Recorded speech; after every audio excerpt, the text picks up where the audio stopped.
Saint Elizabeth of Hungary was born in 1207 to the pious King Andrew II of Hungary.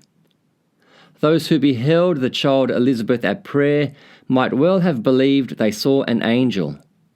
Her greatest joy was to give things to the poor. When she grew a little older, she visited the poor and the sick and served them with as much reverence as if she were serving Christ himself. Elizabeth married her childhood friend Louis, ruler of Thuringia, whom she loved dearly. Succeeding his father at the age of 18, Louis took over the government and married Elizabeth. He was aware of the treasure he possessed in his new bride. Their marriage was unusually happy, and Louis gave his wife the freedom to do all the good her heart desired. Elizabeth used her royal position to advance her remarkable generosity and charity towards the poor.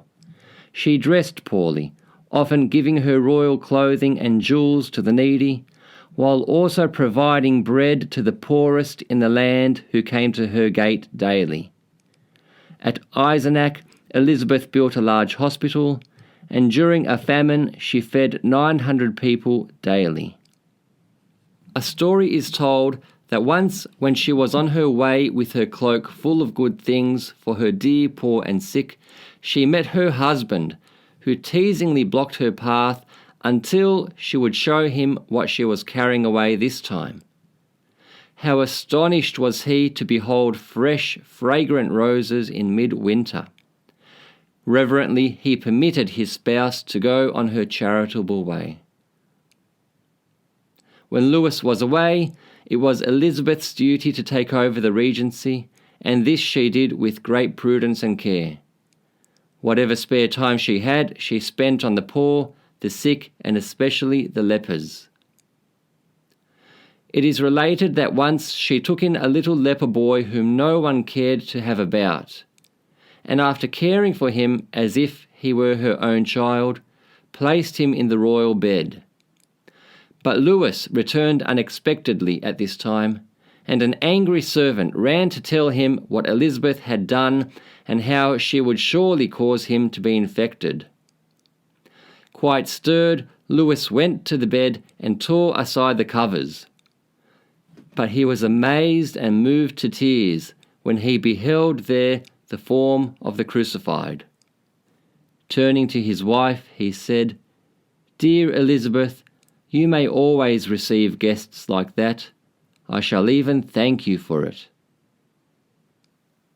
In 1227, Elizabeth faced much suffering when Louis, who having joined the expedition on a crusade to the Holy Land, tragically died on his way while in southern Italy. When the news had reached Thuringia, Louis's brothers rose up against Elizabeth. She and her children were driven out of the palace, with only 2 faithful maids accompanying her. In Eisenach, the people did not give her shelter, fearing the resentment of the new masters. It was midwinter and night was at hand. The daughter of a king, a widowed princess with 4 little children, the youngest scarcely 2 months old, was completely destitute and homeless. A man finally offered her shelter in a stable. Grateful for the kindness, Elizabeth thought of how the Son of God, in coming down from heaven, was refused admittance at all the doors of Bethlehem, and himself found refuge in a stable. The thought filled her with a greater joy than she had ever experienced in her palace.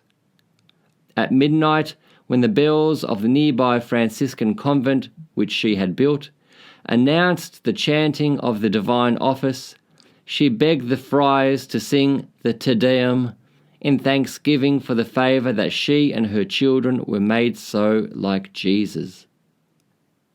With her faithful servants, Elizabeth now arranged things as best as she could. She spun linen to make ends meet, and any leftover income she gave to the poor. Elizabeth was later reinstated in the Wartburg castle, but she had so learned to love poverty and seclusion that she had no desire for worldly greatness, nor had any desire to remarry. From there, Elizabeth and her two maids retired to a small house near the Franciscan church in Marburg. Elizabeth had joined the Third Order of St. Francis during the lifetime of her husband. Indeed, she was the first member in Germany and received a message from St. Francis himself.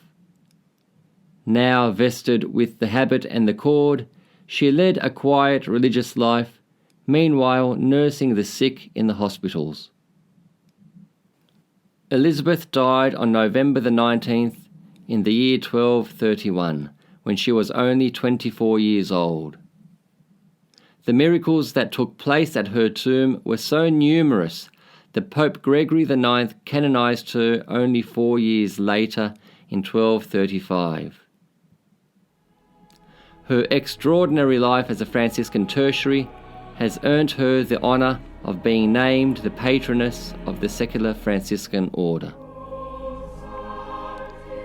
Saint Elizabeth of Hungary, pray for us.